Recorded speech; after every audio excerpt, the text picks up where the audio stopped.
Let's just check out the sporty driving character. That's full power. I'm in sport mode.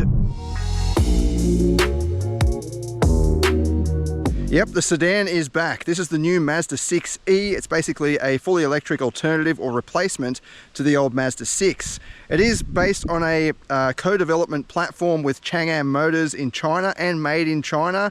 But aside from being fully electric, which is a massive change over the Mazda 6, this is rear-wheel drive. So that should bring about some interesting and engaging driving characteristics. Firstly though, the design, it's stunning as per usual with Mazda's products. Lots of clean yet sleek lines, elegant trimmings, with this top spec Atenza variant featuring chrome highlights such as along the window sills and around the lower skirting. And then around at the back you've got an intricate full width tail light treatment with a deployable rear spoiler.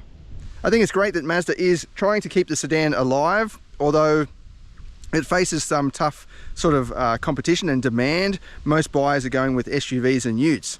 What's the benefit of a sedan? Well, you get a lower center of gravity, so that should mean better handling and dynamics.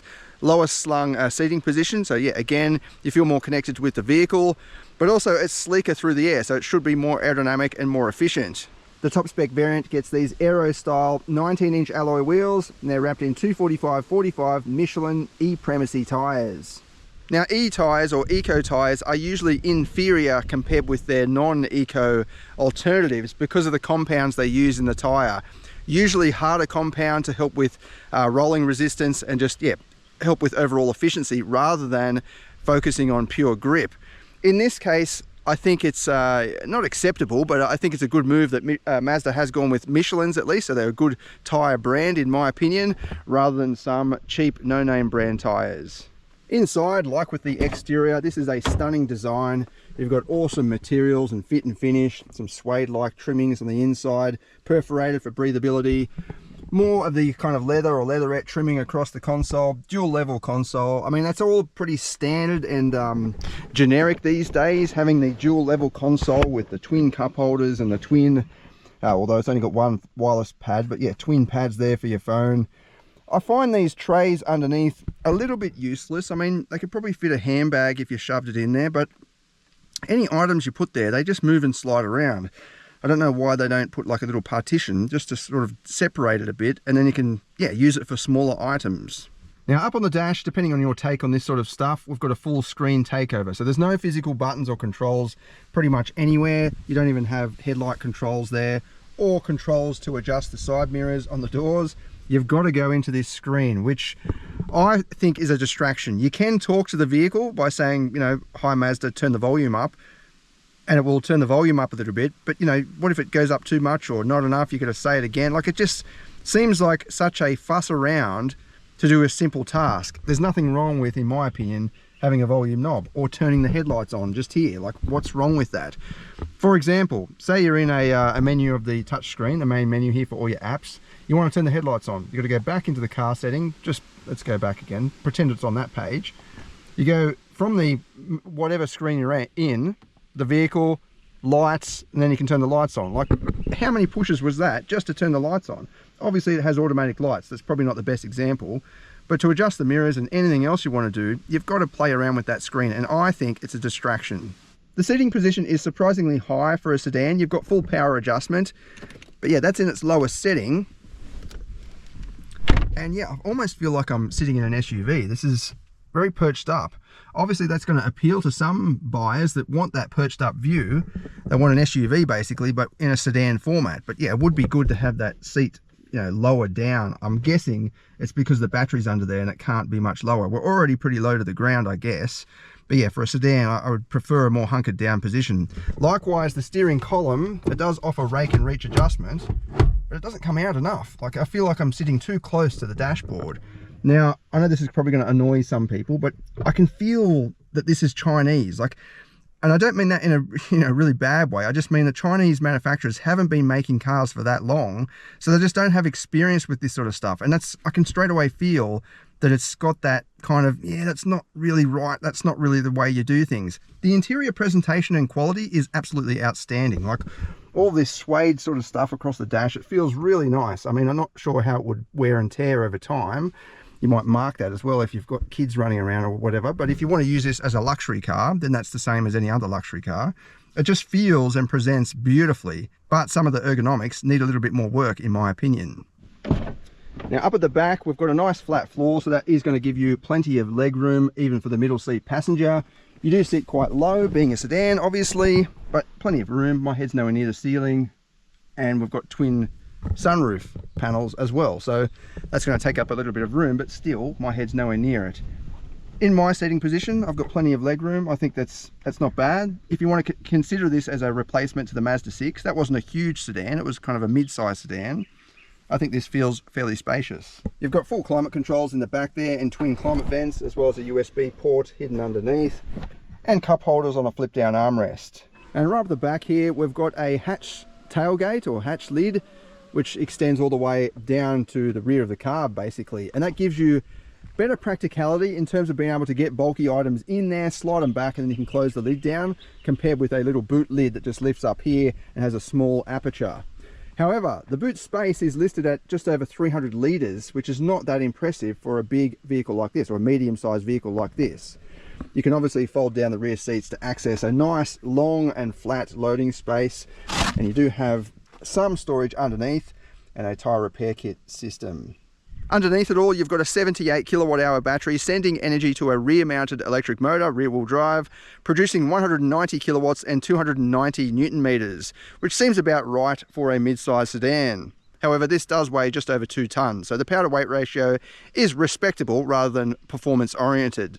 With a full charge, you've got a WLTP range of 560 kilometers, which is not bad. It's not class leading, but for this type of vehicle, doing some touring and weekends away, that's going to be fine. You've got up to 165 kilowatt DC charging capability as well, although Google says it's compatible with 200 kilowatt charging.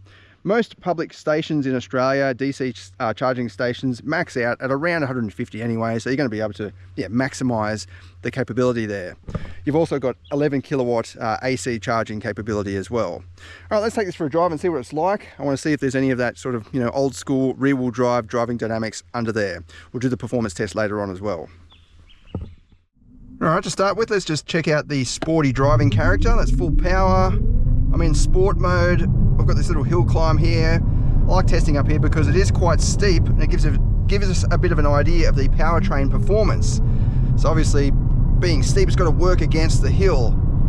In sport mode, you've got sharper throttle response. It does feel a bit snappier compared with the regular mode. Over some of these bumps, it's a little bit unsettled actually. It doesn't feel as planted as even the old Mazda 6. See how we go through this hairpin. I give it full power. A little bit of inside wheel spin, but it got on top of it fairly quickly. Didn't just spin it all the way. Yeah, look, the steering is not bad. The suspension is probably the main thing that needs work, I think. Over some of these bumps, it's really pivoting and rocking about. Again, even compared with a Mazda 6, I guess the extra weight of this, being 2 tons, it's got to work a little bit harder. But it does feel quite sporty. I can feel that it is rear wheel drive.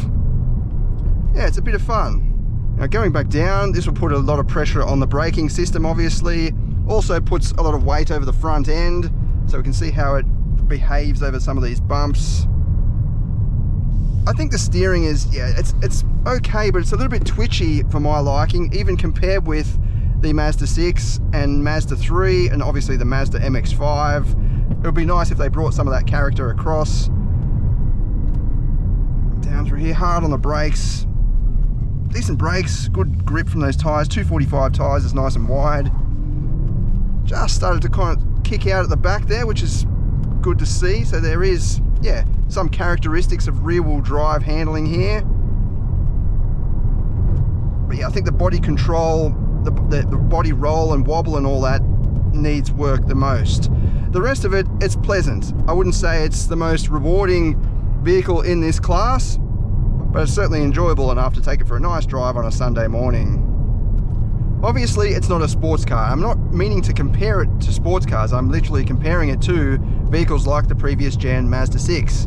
Even a Mazda 3, you take it up that hill climb, it handles very well, it's quite balanced, or even a Toyota Camry. Whereas this, it does feel like there's too much body movement happening. I find the steering quite touchy in the normal mode as well. Sport mode, it actually firms up a bit and feels better, whereas in normal mode it's very light and it just doesn't take much, and it's twitching and a bit nervous. You've got to be busy with the wheel, in other words, like even on country roads or even on the highway, you're just making these fine little adjustments. Speaking of adjustments, I've got the lane keep assist turned off because I found it very annoying. I've also got the driver monitoring camera covered up with tape there because that was going off. For example, I yawned once and it just went off and went berserk, to the point where it actually turned the lane keep assist back on again. Even though I turned it off manually, I yawned, like literally just yawned once while still looking at where I'm going, and it went, oh, something's going on here, I better turn everything back on again. So I found I find the ADAS systems very frustrating, and that's why I've got tape over it, why I've got most of it turned off. Even if you take this as a luxury car, a cruiser, I still think the suspension needs work because, for example, on my test drives, there's this road I use, it's a 100 km/h speed limit zone, and there's this little bend, this little corner, and there's a bump right on the corner. Like, it's the worst scenario for a vehicle, basically, but it's perfect for me because I like testing cars. I take every car around there. This, I hit the bump and it really became disturbed and unsettled to the point where the ESC light flashed. And in any other rival I've taken around, it doesn't. It just smoothly drives around. So yeah, I think that is the weakest link of this package. No matter what way you look at this, whether you want to take it as a luxury car or a sporty rear-wheel drive sedan, I think they could work on that suspension a bit more. The design and the build quality and everything else is absolutely perfect, bang on Mazda. And the price is right too, it's only $52,990 excluding on-road costs. All right, let's head off now and do the performance test and see how it goes.